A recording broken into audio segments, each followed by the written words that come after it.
मित्रांनो फायनली आमची ट्रेन आलेली आहे। ह्याचा ट्रेन नंबर आहे 11003। तुतारी एक्सप्रेस नाव आहे या ट्रेनचं। आणि ही ट्रेनचं टायमिंग जे ठाण्यावरून आम्ही पकडतोय त्याचं टायमिंग आहे 12:30 वाजता, 12:35ची आहे। आणि आम्ही AC हे बुक केलेलं आहे स्लीपर। आणि त्याचे तिकीट्स वगैरे तर मी तुम्हाला फायनल व्हिडिओच्या एंडमध्ये दाखवीन काय आहे काय नाही ते। चला आता भेटू उद्या सकाळीच आपण। आणि ही सकाळी 8 वाजता आपल्याला पोहोचवेल तिकडे रत्नागिरी स्टेशनला। थांबा 2 मिनिटं।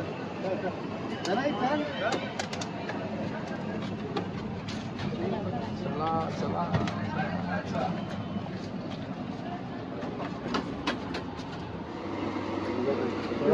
AC coach 3 tyre.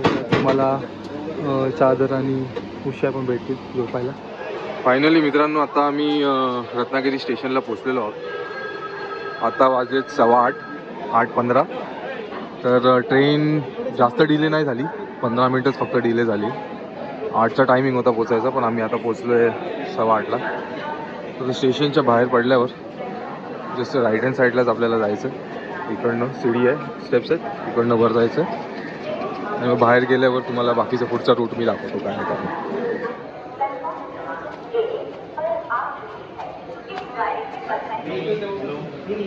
मग जसे एस्केलेटरवर चढायचं आहे आणि मग बाहेर पडल्यावर राईटला जायचं।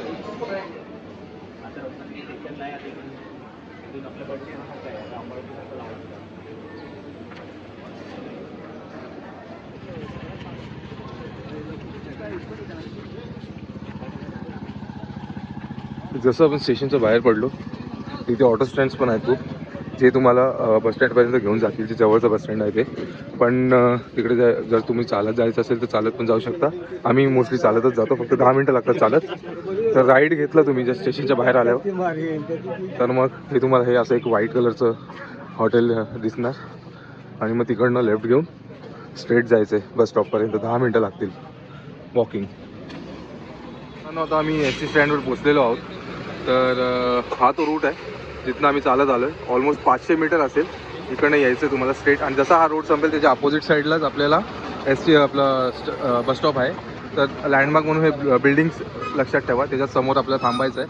तर इथे आधी स्टँड होता, तो नाही आहे आता, काढला गेलेला आहे, मग कन्फ्यूज होऊ नका। तर हा लँडमार्क लक्षात ठेवा, इथे हे असे बिल्डिंग्स आहेत त्याच्या समोर थांबायचं आहे तुम्हाला। जसा हा रोड संपेल त्याच्या अपोजिट साईडला थांबायचं आणि मग इकडनं बस येईल जे तुम्हाला रत्नागिरीच्या मेन ST स्टँडला घेऊन जाईल। मित्रांनो आता आम्ही रत्नागिरीच्या मेन ST स्टँडला पोहोचलेलो आहोत। तर या ST स्टँडचं नाव जे आहे ते आहे राहाटा घर असं नाव आहे। तर इकडे येण्यासाठी तुम्हाला तिकडनं शेअरिंग ऑटो पण भेटतील आणि जसं मी सांगितलं बस स्टॉपमध्ये जाऊन नॉर्मल बस पकडून पण तुम्ही इकडे येऊ शकता।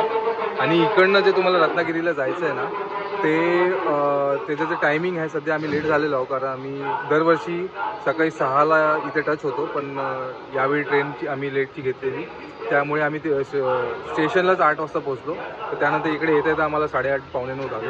तर आता इकडनं 9:30ची पण एक ट्रेन आहे, बस आहे जी तुम्हाला रत्नागिरी आपलं गणपतीपुळेला घेऊन जाईल रत्नागिरीवरून। आणि त्याचा जो रूट आहे तो आहे आरेवारे मार्ग। तर तुम्हाला हाच पकडायचा आहे। दोन ऑप्शन्स असतात, एक गावावरून जाते फिरून फिरून, ती खूप लांब असते, तर तुम्हाला ही वाली पकडायची आहे आरेवारे मार्गची। आणि त्याचे जे रेट्स आहेत ते तुम्हाला मी व्हिडिओच्या एंडमध्ये दाखवीन सगळं। ऑलमोस्ट ओव्हरऑल किती आमचं बिल झालं ते तुम्हाला पर पर्सनचं ते तुम्हाला मी एंडमध्ये दाखवीन। आणि आम्ही जी ट्रेन पण बुक केली होती ती ACची होती, AC जनरलमध्ये 3 टायरमध्ये आलो होतो आम्ही। त्याचं पण रेट सगळं ओव्हरऑल एक्सपेन्स किती झाला आमचा तो आम्ही तुम्हाला एंडमध्ये दाखवू काय आहे काय नाही ते। आणि इकडनं तुम्हाला मला वाटतं रत्नागिरीवरून गणपतीपुळे जायला ऑलमोस्ट 23-24 किलोमीटर आहे, तर एक अर्धा किंवा 1 तास लागेलच इकडनं। आणि 9:30ची आहे तर बघू, वेट करतो आम्ही। मित्रांनो आम्हाला बस भेटली नाही कारण बसचा जो टाईम त्यांनी सांगितला होता 9:30चा होता आणि बस तोपर्यंत आलीच नव्हती जी आम्हाला हवी होती आरेवारे मार्गची। तर त्यांचा जो टाईम होता तो 11:15चा होता। तर एवढा वेळ नाही आमच्याकडे की आम्ही थांबू तिकडे, तर म्हणून आम्ही असं डिसाईड केलं की आम्ही आता ऑटो बुक केली आहे. तर बार्गेन करू शकता तुम्ही. तर मेन स्टेशनवरून पण डायरेक्ट ऑटो जाते, 600-700 असा अंदाज आहे. तर तुम्ही त्या हिशोबाने बोलून घ्या. 3 लोक आरामात बसून जाऊ शकता किंवा 4 जण पण जाऊ शकता ऑटोमध्ये. आम्ही 4 जण चाललो आहे. तर बघू आता आम्ही आधी आमच्या रिसॉर्टमध्ये चाललो आहे कारण वेळ खूप लेट झालेला आहे. तर गणपतीपुळे जाण्यासाठी आम्ही बहुतेक आधी फ्रेश होऊ रिसॉर्टमध्ये जाऊन. आमच्या आरेवारी मार्गलाच आम्ही एक बीच रिसॉर्ट बुक केलेला आहे. तोही मी दाखवीन तुम्हाला व्हिडिओमध्ये पुढे. तर तो बुक केलेला आहे. तिथून आम्ही फ्रेश होऊन मग जाणार आहोत गणपतीपुळ्याला. ते खूप जवळच आहे, 10 किलोमीटर असेल. तिकडनंही आम्ही ऑटोच मोस्टली बुक करू किंवा जर एस टी स्टँड असेल म्हणजे तिथे कुठे बसस्टॉप असेल तर आम्ही तिथं बस पकडून जाऊ असं ठरवतो आहे. तर बघू आता काय होतं आणि काय नाही. चला बघू, भेटू लोकेशनवर, भेटून तुम्हाला बाकीचं पुढचं अपडेट देतो.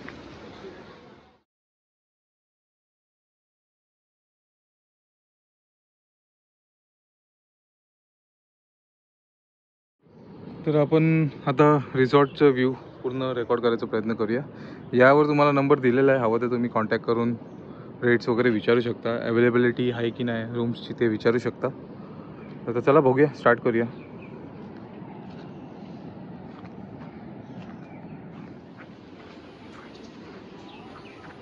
खूप छान रिसॉर्ट आहे आतून. आमचे रूमसुद्धा खूप मोठे मोठे आहेत, म्हणजे 2 बेड पण दिलेले आहेत आम्हाला, ज्यात आम्ही 4 जण आरामात झोपू शकतो. असं आय थिंक कपलसाठी पण आहे, कपल्स येऊ शकतात इकडे. त्याचे रेट्स काय ते त्यांना विचारावं लागतील की ग्रुपचा किती आहे. ग्रुपचं तर मी सांगितलं तुम्हाला 3000 आहे. ही आमची ऑटो आहे जी आम्ही बुक केली होती. कारण इथे रिसॉर्टचे जे ओनर जे केअरटेकर आहेत ते स्वतःच इकडे तुम्हाला नंबर प्रोव्हाइड करतील ऑटोवाल्यांचे. तर तुम्हाला इकडनं ऑटो करून जायचं असेल गणपतीपुळ्याला तर ते तुम्हाला बार्गेन करूनच हे करावं लागेल, जावं लागेल.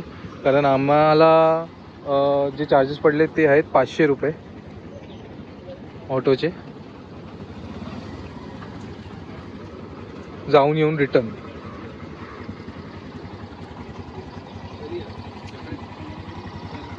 हे त्यांचं मेन ऑफिस आहे. आणि इकडनं खाली गेलो तर बीचसाठी पण रस्ता आहे जायचा. आणि सेम आमचा रूम पण जाण्यासाठी हाच रस्ता आहे, रूमला जाण्यासाठी.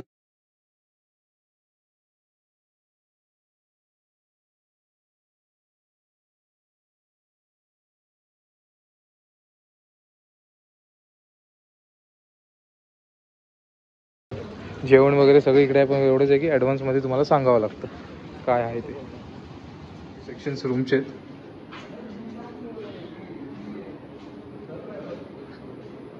ही आमची रूम आहे 4 जणांसाठी जी आम्ही बुक केलेली आहे.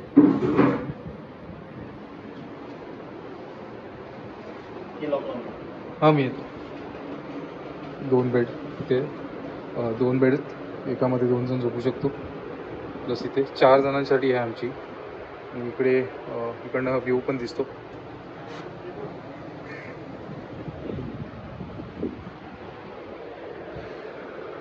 टी व्ही आहे, सगळं आहे. पण हायजीन आहे एकदम, खूप चांगलं. वॉशरूम पण खूप चांगलं आहे.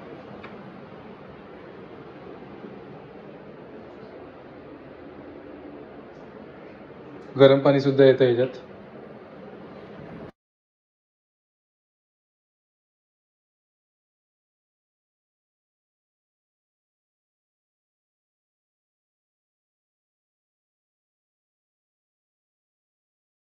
आता आपण जाऊया इकडनं खाली, जिथे आपण लंच आणि डिनर करू शकतो. बाहेर जर बसायचं असेल तर इकडे वरसुद्धा बसू शकतो पॅसेजमध्ये. खूप छान व्ह्यू दिसतो तिकडनं पण. जाऊ शकत नाही, उद्या सकाळी नक्की मी शूट करीन जाऊन.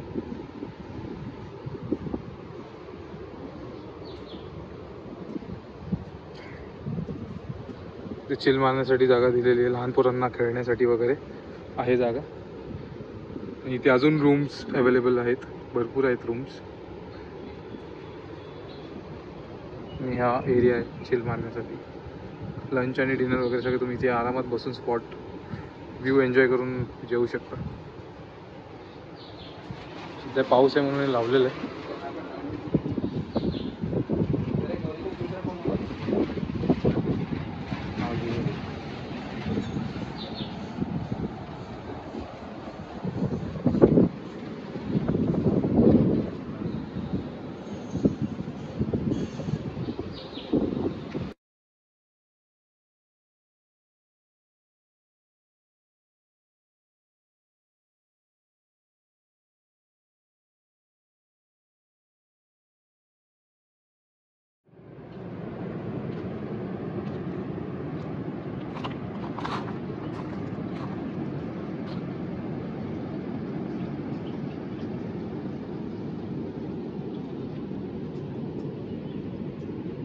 हा तो ब्रिज आहे जिथे तुम्हाला क्रॉस करून चालत जावं लागेल त्या साईडला, बीचवर जर जायचं असेल तर.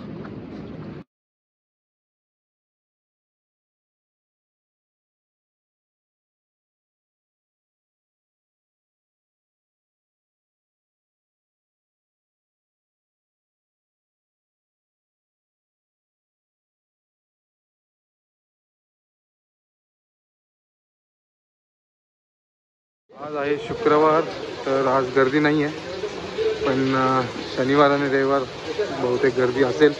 म्हणजे ऑफ सीझन आहे तर तुम्ही पावसाळ्यात आला तर गर्दी नाहीच भेटणार तुम्हाला मोस्टली.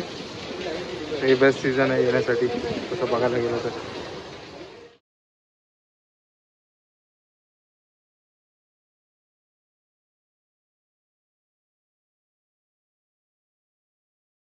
इकडे आलं तर नक्की पाय धुवूनच जावा.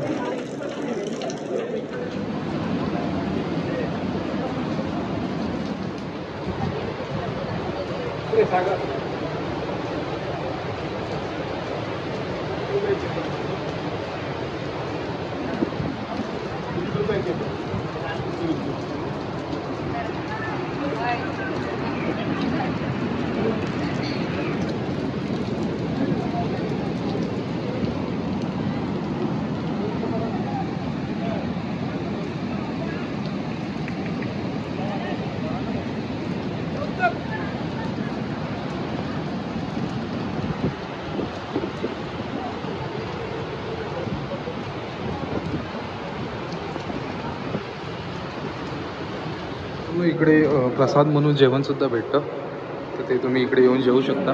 काय कॉस्ट नाही आहे, पैसे भरायचे नाही आहेत, फ्री ऑफ कॉस्ट आहे.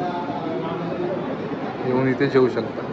एक प्रसाद आहे गणपतीपुळेचा, तर तुम्ही इकडे घेऊ शकता. प्रसाद काउंटर आहे तिथे. 25 रुपयाला एक बॉक्स आहे, ज्यात 2 लाडू येतात. रिस्की आहे, जास्त आत जायला हे करू नका. बाहेर एकदम एंड पॉईंटला तुम्ही उभं राहिलात तरी चालेल, आणि पाणी पूर्ण इथपर्यंत टच होते. बघा हे स्टेप्स आहेत, ह्याच्यात जवळ येते एकदम. खूप रिस्की आहे. आता तरी पाऊस नाही आहे, पाऊस आला तर अजून प्लस हायटाईड पण असतो, तर रिस्क खूप आहे.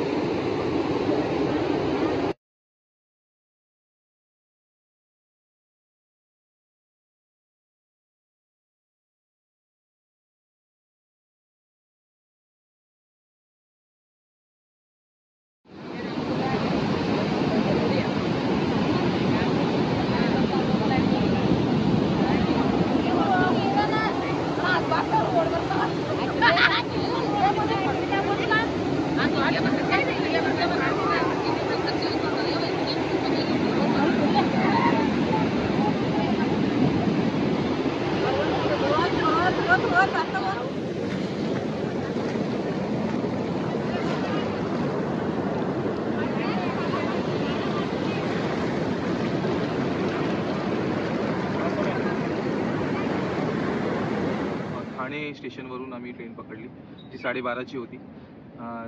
तिकडून आम्ही रत्नागिरीला पोचलो सकाळी 8:30 वाजता. आणि तिकडनं मग आम्ही बाहेर आलो आणि लोकल बस पकडून गेलो रत्नागिरी एस टी डेपोला. पण प्रॉब्लेम असा झाला की रत्नागिरी एस टी डेपोला आम्ही पोचलो आणि तिकडे दर तासाला एक बस असते, पण आम्हाला म्हणजे आमचं लक नव्हतं, कारण जे पण बसेस होते आमचे ते कॅन्सल होत गेले, जे इकडे यायचे होते. Main Ratnagiri to Ganpatipule buses आहेत, नाही असं नाही आहे, पण आम्हाला जी हवी होती आरेवारी मार्गची हवी होती ती आम्हाला नाही भेटली, ती कॅन्सल झाली. दुसरी एक होती ती गावावरून फुल फिरून येते, म्हणजे 2 तास तर लावेलच ती. 50-60 किलोमीटर फुल आतून फिरून येते आणि तुम्हाला खूप चक्कर वगैरे येईल. खूप घाणेरडा रूट आहे तो, तुम्हाला ते जमणार नाही. आणि जो दुसरा रूट आम्ही पकडला होता तो होता आरेवारी मार्गचा, कारण तो खूप ब्युटिफुल सीन आहे, सगळं खूप छान बघायला भेटणार तुम्हाला निसर्ग, आणि तोच मोस्टली रूट अप्लाय करा येण्यासाठी. तुम्हाला हवं आहे तर ते पूर्ण डिटेल मी माझ्या जुन्या ब्लॉगमध्ये टाकलेलं आहे, जे हिंदीमध्ये आहे, तर तुम्ही माझ्या चॅनलमध्ये जाऊन तो ब्लॉग बघू शकता, मुंबई टू गणपतीपुळेचा. आणि त्यात मी एकदम स्वस्तात स्वस्त जेवढं होईल तेवढं वन डे रिटर्नचं मेन्शन केलेलं आहे पूर्ण, की कसं इकडे यायचं ते यात मी करू शकलो नाही, कारण आम्हाला बस भेटलीच नाही. दर 1 तासाला बस होती, पण कॅन्सल होत गेली. तर 9:30ची कॅन्सल झाली, 10:30ची कॅन्सल झाली, तर लिटरली आम्हाला 11:30ची होती नेक्स्ट. मग एवढं वेट करून जमणार नाही, का 2 तास आम्ही ऑलरेडी वेट केलं होतं. तर मग आम्ही असा प्लॅन केला की आम्ही ऑटोनी यायचा विचार केला. मग ऑटोवाल्यांशी आम्ही डील केली तिकडे बाहेर जाऊन, तर ऑटोवाल्यांचे जे चार्जेस आहेत ते आम्ही म्हणजे जे बार्गेन केली ती 600 रुपीजमध्ये पडली आम्हाला इकडे येण्यासाठी 4 जणांना. एकच ऑटो आम्ही बुक केली. तर ते आम्ही आलो 600 रुपयेमध्ये. त्यानंतर रिसॉर्टचं जर आपण बोलूया, रिसॉर्टचा पण व्हिडिओ मी इथे टाकलेला आहे. आम्ही जिथे स्टे केलेलं आहे ते एकदम सेंटरमध्ये आहे. आरेवारे मार्ग बीच रिसॉर्ट म्हणून फेमस आहे. ते एकदम म्हणजे रत्नागिरी ते गणपतीपुळे जे डिस्टन्स आहे त्याच्या एक्झॅक्ट सेंटरमध्ये आहे. तर इकडनं बीच पण खूप चांगला दिसतो. ते मी तुम्हाला पुढे व्हिडिओमध्ये दाखवलेलंच आहे पूर्ण रिसॉर्टचा व्ह्यू, तेही तुम्ही बघू शकता. आणि ह्याचं जे चार्जेस आहेत रिसॉर्टचे ते आता आपण बोलूया. रिसॉर्टचे जे चार्जेस आहेत ते आहेत आम्ही जे बुक केली आहे रूम 4 जणांसाठी, तुम्हाला तेही व्हिडिओ मी दाखवलेला आहे आता की रूम कसे आहेत, हायजीन मेंटेन केलेलं आहे की नाही. तर रूमचे जे चार्जेस आहेत ते आम्हाला पडले 3000 रुपीज 4 जणांसाठी. आणि मी विचारलं की कपल लोकांसाठी पण अलाउड आहे का, तर ते बोलले हो आहेत. म्हणजे असं आहे की कपलचे जे चार्जेस होते ते 2000 रुपीज आहेत 24 आवर्ससाठी. चेक इन तुम्हाला भेटतं 12 वाजता आणि चेकआउट असतं 11 वाजता. असं आहे, 11-12 डिपेंड करतं.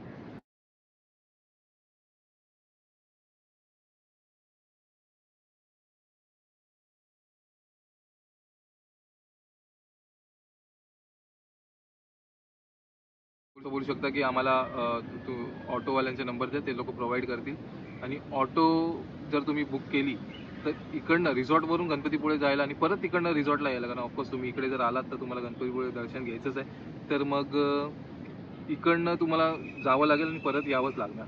तर मग जर तुम्हाला तर ते ऑटो बुक करायची आहे तर ते जे पण चार्जेस 500-600 रुपीज घेतात रिटर्नचे, म्हणजे गणपतीपुळे जातात परत रिसॉर्टला तुम्हाला ड्रॉप करणार. तर असं चार्जेस आहेत. तुम्ही तेही करू शकता तुम्हाला हवं तर. किंवा तुमचे जर स्वतःचे कार, मी तर बोलेन स्वतःचे कारच घेऊन या, इकडे खूप बरं पडतं कुठेही फिरायला, कुठल्याही लोकेशनवर कुठल्याही स्पॉटला जायला.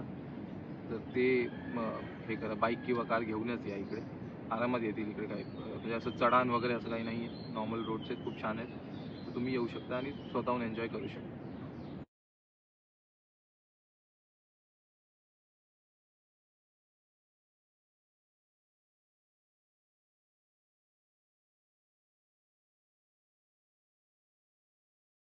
एकदम स्वस्तात भेटतील.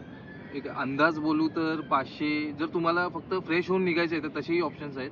राहायचं नसेल, वन डेमध्येच करायचं असेल, लगेच म्हणजे आंघोळ वगैरे करून मग दर्शन घेऊन निघायचं असेल, 5-6 तासासाठी हवं असेल तरी भेटतील तुम्हाला. ते अंदाज एक मी तुम्हाला सांगून ठेवतो, कन्फर्म मी सांगू शकत नाही. म्हणजे 500 रुपये आहे, कारण आम्ही मागच्या वेळेस गेलेलो, जे हिंदी माझा ब्लॉग आहे त्यात आम्हाला 500 मध्ये भेटली होती 5-6 तासासाठी. तर 500 ते 1000च्या ह्याच्यात रेंजमध्ये तुम्हाला भेटणार. राहायचं असेल तर मे बी जास्त होईल, तर ते तुम्ही जाऊन तिकडे हे करू शकता, म्हणजे बार्गेन करू शकता. एकदम जवळ आहे, मंदिराच्या एकदमच जवळ आहे, तिकडनं तुम्ही बीच पण एन्जॉय करू शकता. हवं तर ते ऑप्शनही आहे तुम्हाला, आणि हा रिसॉर्टचाही ऑप्शन आहे. डिपेंड करतं तुम्हाला, जसं चांगलं वाटलं तसं तुम्ही जाऊन तिकडे राहू शकता.